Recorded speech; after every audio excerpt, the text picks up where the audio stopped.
बौद्ध सहर स्थित विजु पट्टनायक आदर्श कृषि बजार ठारे राज्य सरकार उद्यम पश्चिम ओडिशार द्वितीय बृहत्तम साप्ताहिक बुणाकार बजार उद्घाटित हो जाइछि। एथिरे जंगल परिवेश पंचायतीराज और पानीय जल एवं सूचना और लोकसंपर्क विभाग मंत्री श्री प्रदीप कुमार अमात एही बजार को आनुष्ठानिक भाव में उद्घाटन करिसेंति। बौद्ध जिलापाल सत्यरंजन साहू तत्वावधान में एसपी प्रहलाद सहाई मीना समेत समस्त जिला स्तरीय अधिकारी जोग देथिले। एही कार्यक्रम में बुणाकार बजार में समग्र राज्य और राज्य बाहर अनेक बुणाकार माने जोग देइछंती। तेबे उद्घाटन दिनर राज्य तथा राज्य बाहर 200 रु ऊर्ध्व व्यवसायी एथिरे सामिल होइथिले।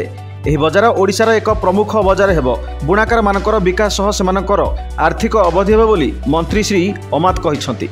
सेपटे बजार में भल व्यवसाय हेबो बोली कहिसंती बुणाकार। प्रति रविवार उक्त बजार बसिबो बोली सूचना मिलिछि।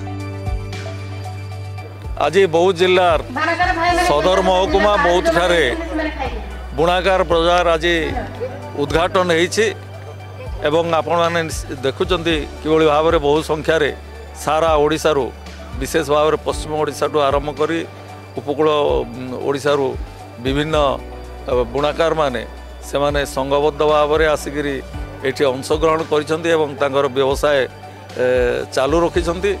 एही बजार आगामी दिन रे ओडिशार गोटे प्रमुख बजार हबो एवं बुणाकार मानकर आर्थिक विकास सहित आमर अतीतर जहाँ रही जे बुणाकार मानकर जो निजस्व कला नैपुण्य ताकू प्रदर्शन करने ये उत्तम मार्ग हबो।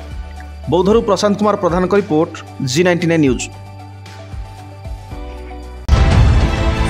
सपक्ष विपक्ष ऊर्ध्वे G99 न्यूज।